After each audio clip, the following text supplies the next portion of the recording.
Ya hasta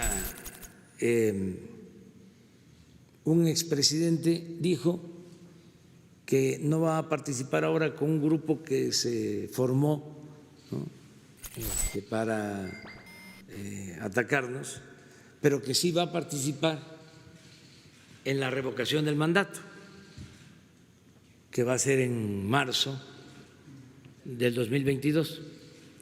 Yo les recuerdo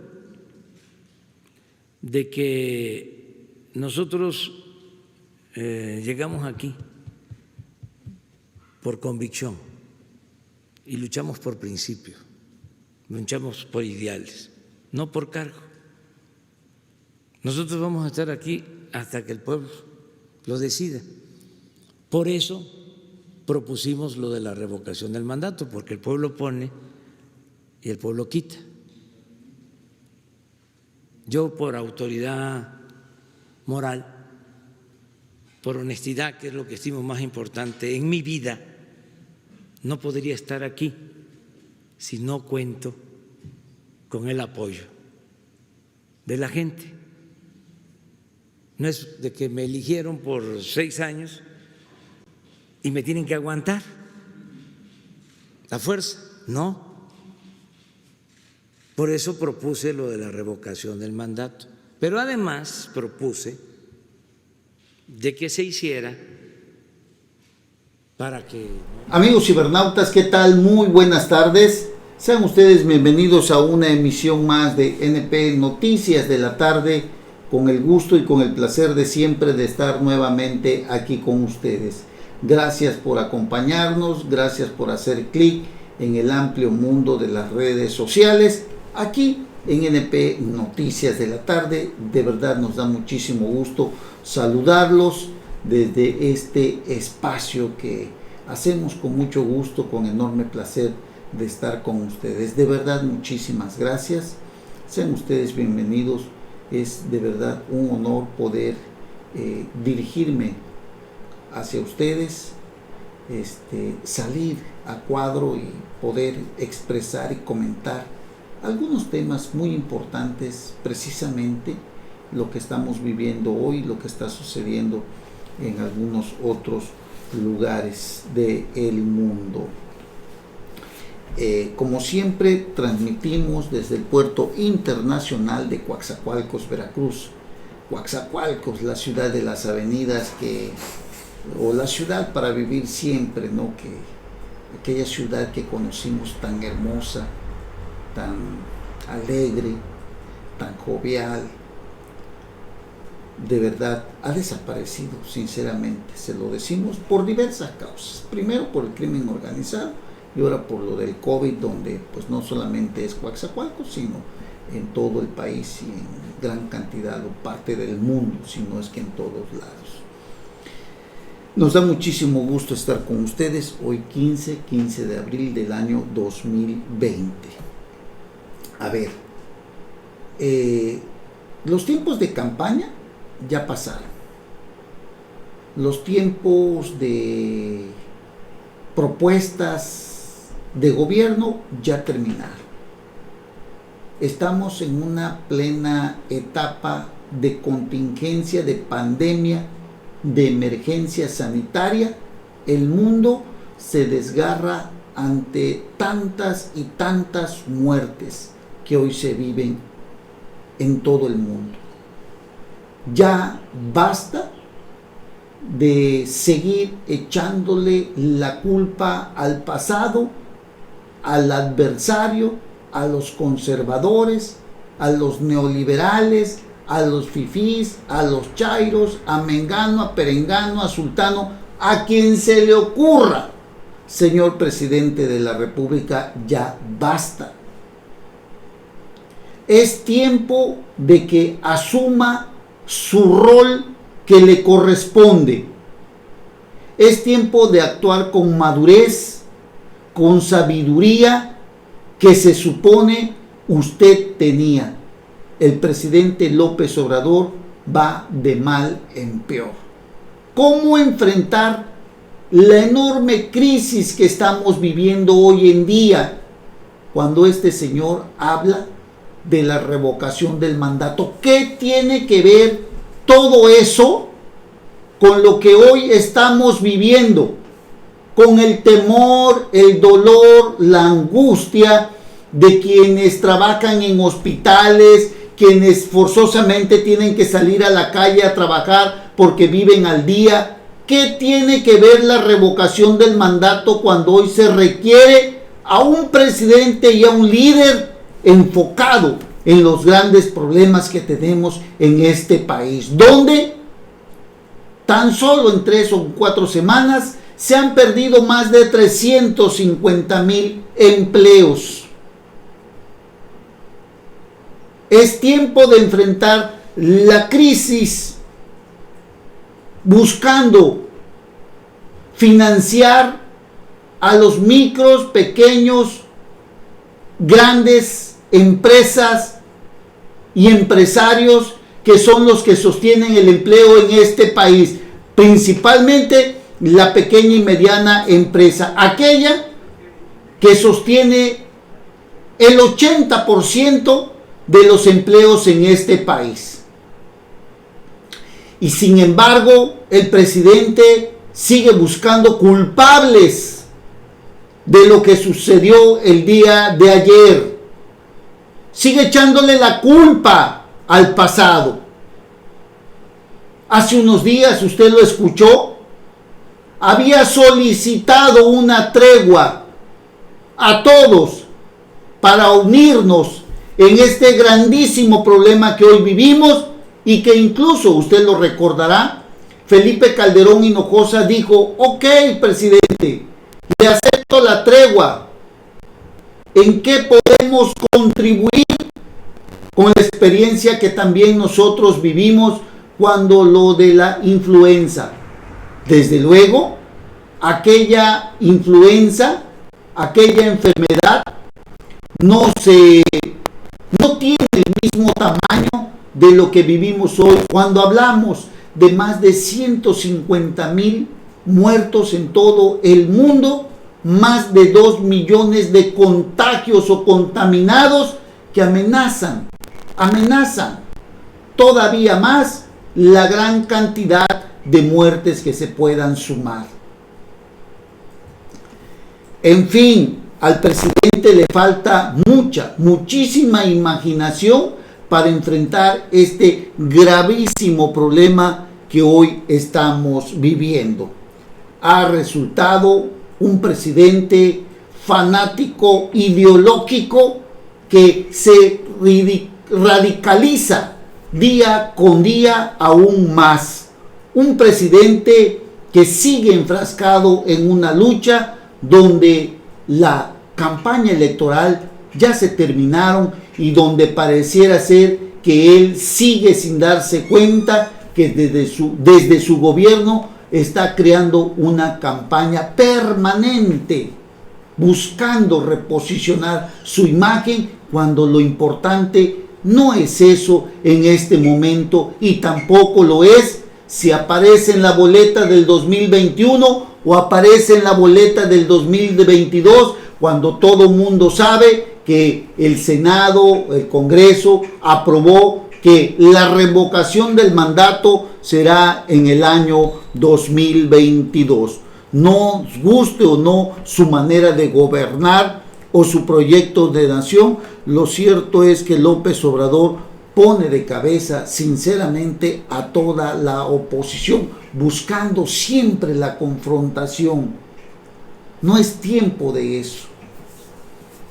Ayer nuevamente, pues al adelantar o buscar adelantar la revocación de mandato, pues creó otro panorama conflictivo políticamente hablando para su gobierno, porque es un desgaste para su gobierno, sinceramente. Así que hoy escribe Raúl Rodríguez Cortés: cuando la reforma constitucional por él propuesta era discutida por el Congreso en junio del año pasado, diversas fuerzas políticas se opusieron férreamente a que la consulta revocatoria se llevara a cabo el día de las elecciones federales, el 6 de junio del 2021, como lo había propuesto el presidente. La finalidad era abatir los costos según su razonamiento. Ya estaba así para el año 2022 y no en el 2021, que sinceramente, como están las cosas y a como ha caído en las preferencias electorales, si bien es cierto todavía podría alcanzar ganar las elecciones del Congreso, esto ya no sería en las mismas proporciones que hoy tiene en el Congreso de la Unión. La Cámara de Diputados se compone de 500 diputados, es la que se va a elegir el próximo año. Hablamos de aproximadamente 260 y tantos diputados de Morena, junto con sus partidos con los que fue en alianza. Estamos hablando del Partido Verde, estamos hablando del Partido Encuentro Social y el PT. Sin embargo, el próximo año ya no va a estar el Partido Encuentro Social, y a pesar de todo esto pareciera ser que va a ganar, pero ya no ganaría con la misma amplitud que hoy se tiene. ¿Qué significa? Que podría haber un contrapeso muy importante que ya no le va a permitir gobernar a como lo viene haciendo en este momento. Mire, no nos extraña nada. La política ha sido que un presidente que tiene mayoría en el Congreso siempre busca o trabaja coordinadamente con sus diputados y senadores para sacar todas sus propuestas e iniciativas. Esto lo vimos en el PRI, lo vimos en el PAN.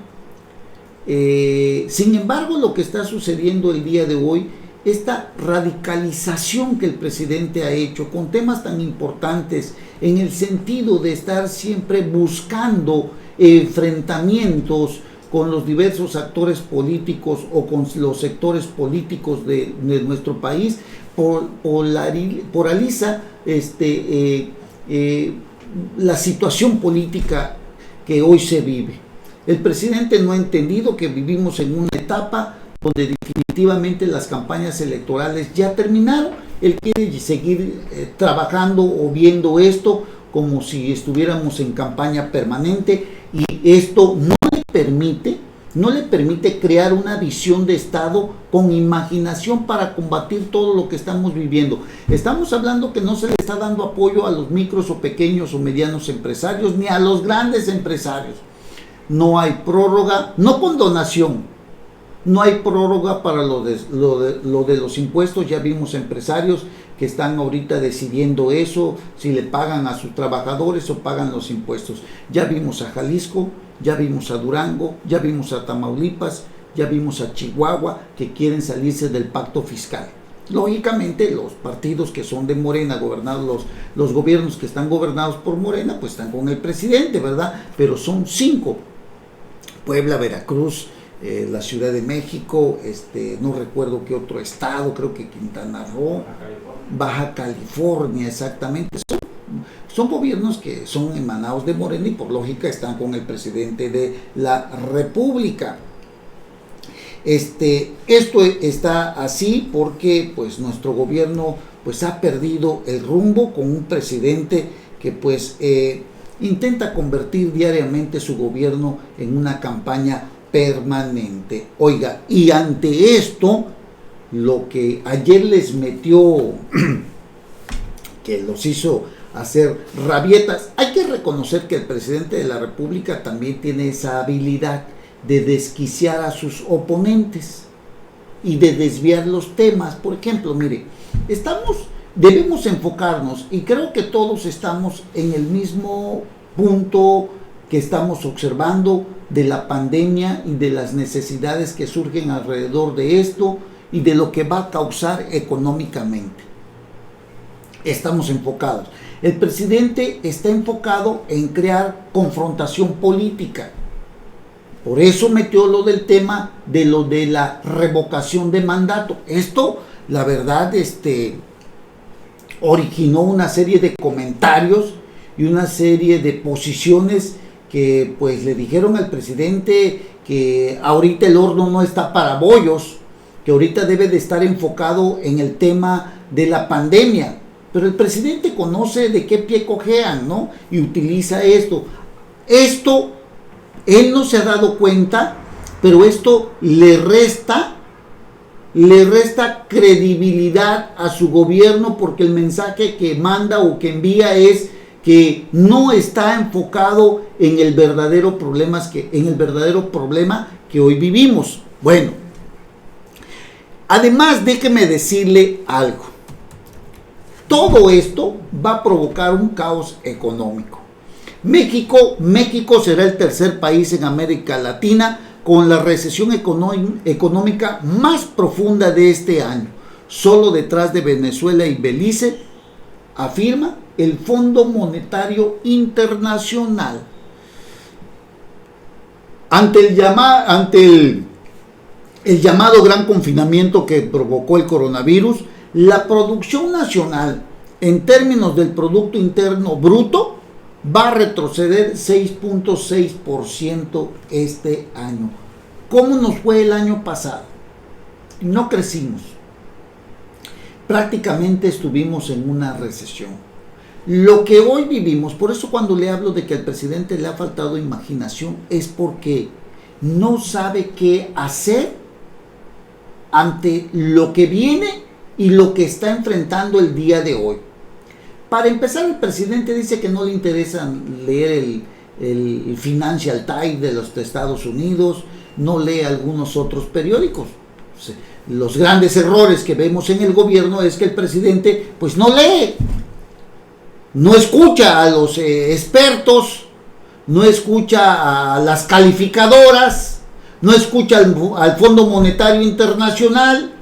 Por eso estamos como estamos. Bueno, de confirmarse este pronóstico, será el segundo año consecutivo a la baja y la peor contracción a tasa anual desde 1932, cuando entonces la producción se hundió 14.8% al sufrir las consecuencias de la Gran Depresión de Estados Unidos. De acuerdo con las previsiones del Fondo Monetario Internacional, solo Venezuela y Belice presentarán tasas más negativas que México este año. ¡Qué barbaridad que nos espera! Sinceramente, ¿qué es lo que viene para nosotros? La economía venezolana se hundirá por séptimo año consecutivo y lo hará con una magnitud del 15% durante 2020, mientras que la beliceña se va a desplomar 12%. Nosotros, si bien nos va, 6.6%. Si bien nos va, escúchelo bien, si bien nos va. Si hoy hablamos de que tenemos más de 57 millones que viven en la pobreza, la clase media, aquella que hoy todavía tiene para vivir más o menos, en 2 o en 3 meses más, ningún ahorro, ni el de usted, ni el mío, ninguno, alcanzará para subsistir. Y si hablamos de aquellos que viven en la informalidad, entonces el problema se agrava cuando no hay apoyos para los grandes, ni para las micros, medianas o pequeñas empresas. Al paso que vamos, hoy ya hemos perdido más de 350,000 empleos. Imagínese usted esto en 2 o en 3 meses más. ¿Cómo terminaremos? Seguramente con 1 millón, 2 millones más de desempleados y desde luego una gran cantidad de personas que hoy están en la clase media que pasarían a la pobreza. Millones. Así ningún dinero nos alcanzará o le alcanzará al presidente para repartir en programas sociales. Esto de verdad se convertirá en un verdadero caos. Nuestra economía está por los suelos. Muchos empresarios siguen enviando, han sacado el dinero de los bancos de nuestro país. Hablamos de más de 70,000 millones de dólares que se han ido a los Estados Unidos. La gente ya no confía, los inversionistas no confían en nuestro país. Las remesas de más de 38 mil millones de pesos son la mitad de los más de 70 y tantos mil millones de dólares, 38 mil millones de dólares que han entrado contra los 70 y tantos mil millones de dólares que se están yendo hacia los Estados Unidos. O sea, las remesas de nuestro país, las que llegan de los Estados Unidos, siguen siendo importantes, juegan un papel muy importante en nuestra economía, pero el doble de lo que ingresa lo están sacando para llevárselo a los Estados Unidos. Nuestra economía se va a desplomar. Saque usted sus propias conclusiones. Esto sinceramente va a acarrear severas consecuencias económicas a nuestra economía. La economía brasileña también, por cierto, disminuirá un 5.3% este año. Bueno, hoy le recomiendo que lea usted a Pablo Iriart. Escribe hoy Pablo Iriart en El Financiero. Dice que México comienza a pagar la incipiente pero brutal destrucción de las instituciones nacionales iniciada en el 2019, que nos conduce a una crisis sin precedentes en todos los órdenes. No lo dicen los opositores o críticos, no solamente estos, sino hasta el editorial institucional del prudente y prestigiado periódico británico Financial Times, titulado "La tragedia presidencial que ocurre en México". Cuando yo le digo que tenemos un presidente que no tiene la suficiente imaginación ante la crisis que estamos viviendo, lo podemos resumir en esta excelente columna que escribe hoy Pablo Iriart en Uso de la Razón en El Financiero. Las respuestas confusas y el comportamiento errático de López Obrador en las primeras semanas de la pandemia sugieren que el país se encamina a una crisis mucho peor en el resto de su mandato de 6 años, a menos que haya un cambio dramático de rumbo. Ese es el punto, un cambio dramático de rumbo, porque la política de confrontación del presidente no sirve. Él sigue enfrascado con sus fantasmas, peleando con todo el mundo. Tampoco sirve su política económica, pues en un año ya nos había metido en una crisis.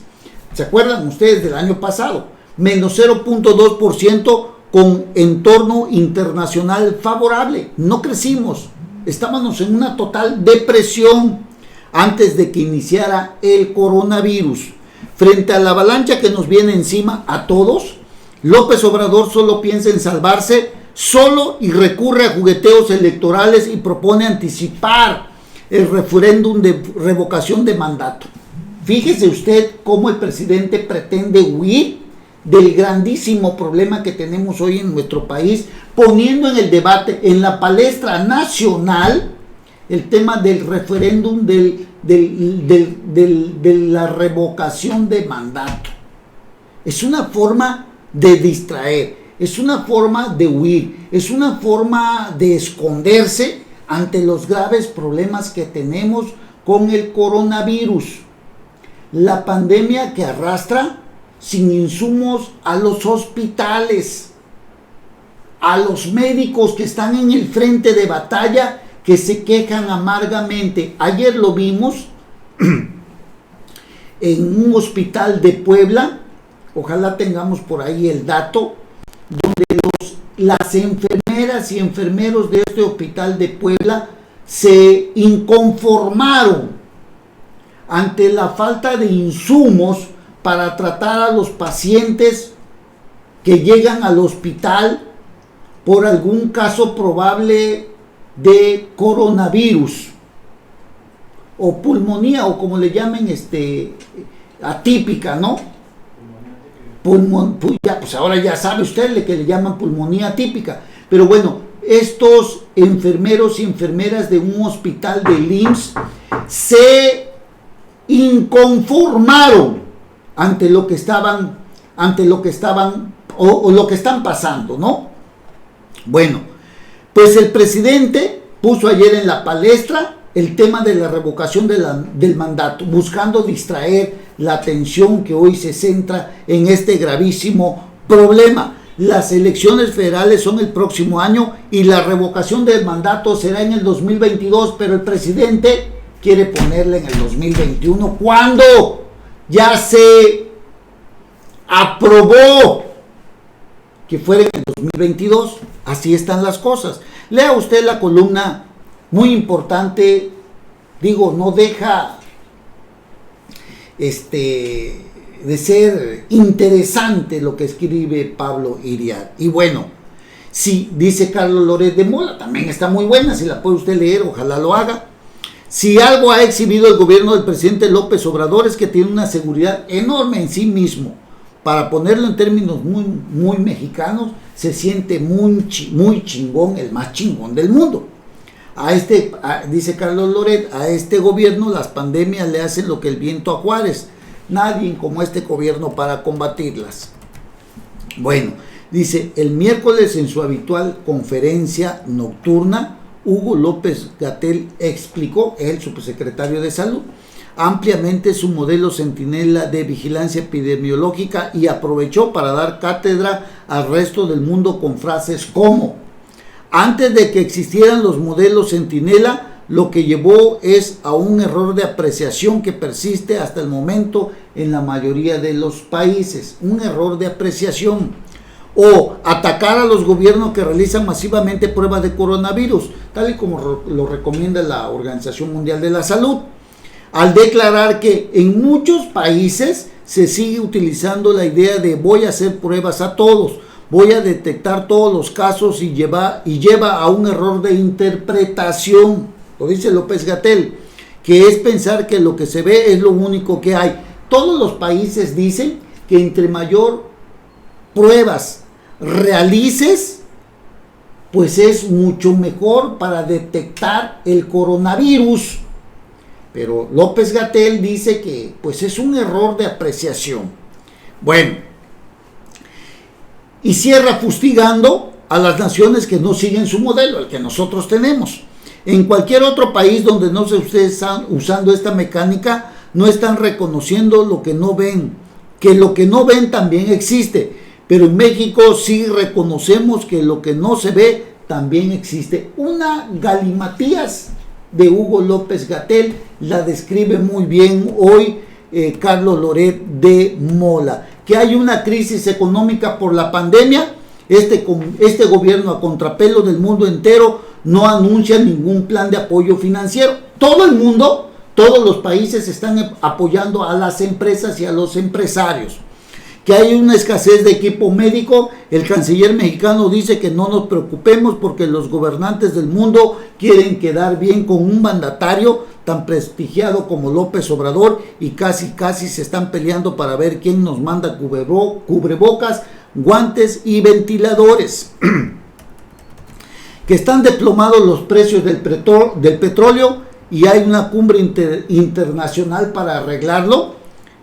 La secretaria de Energía, entiéndase Rocío Nale, que no es deja a todos esperando 5 horas, usted lo recordará, dejó esperando 5 horas, porque está realizando consultas y luego se levanta de la mesa ante el asombro de los verdaderamente grandes productores de crudo.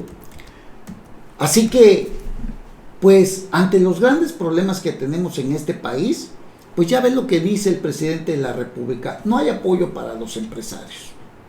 Y que todo mundo debería de seguir el modelo con el que nosotros estamos combatiendo al coronavirus. Es terrible, de verdad es terrible lo que estamos viviendo el día de hoy, porque López Obrador quiere, por ejemplo, repito, meter la revocación del mandato para el 2021. Dijo que la fecha de consulta de revocación de su mandato sería para las elecciones federales del próximo año y no como está programado para marzo del 2022. Era un acuerdo, ya hay un acuerdo, es algo que ya se tiene planeado, pero el presidente pues ahora ataca con esto, sabe cómo desquiciar a sus opositores. El Financiero dice que las intenciones del voto por Morena se han desplomado, perdiendo la mitad de su apoyo en lo que va del año. Esto hay que tomarlo muy en cuenta. Su caída inicia antes de la crisis que hoy tenemos enfrente y es producto de la incapacidad que ha mostrado este partido en el gobierno y la perversidad de algunos funcionarios cercanos a Andrés Manuel López Obrador. Un solo país que no...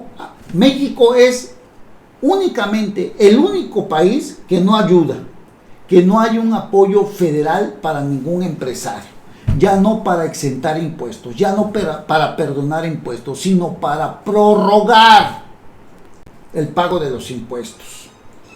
La economía está abajo y este presidente pretende rescatar a los pobres. Está bien, pero creo que no es el momento. Ahorita se tiene que apoyar a quienes dan el empleo para que el gobierno federal siga captando recursos a través de los impuestos y le siga dando los apoyos a los programas sociales, a la gente de los programas sociales. No lo entiende así el presidente de la República. Que no se pague ingresos, que no se pague el ISR, pues mucho menos, ¿no? Así que hasta este momento podríamos estar hablando que si la pandemia dura otros 2 o 3 meses más, podríamos tener entre 1, 2 o 3 millones de desempleados. ¿Dónde quedaron aquellos 400 mil millones de dólares, de pesos que dijo Andrés Manuel López Obrador que teníamos? ¿Recuerda usted? Desaparecieron, quién sabe a dónde fueron a dar. Usted lo recordará porque pues si lo escuchó, 400 mil millones de pesos que se tenían ahí destinados para la contingencia. No sabemos de ese dinero. Hoy dijo que existen 40 mil millones de pesos ahí de reserva que tienen para cualquier problema. ¡Sáquelos! Se necesitan en este momento. Pues a ver qué pasa. A ver en qué terminamos. Vamos a hacer una breve pausa y regresamos. Saludos al licenciado Juan Carlos Charleston Salinas, que nos está viendo el día de hoy. Gracias. Hacemos una breve pausa y regresamos inmediatamente. No se vayan.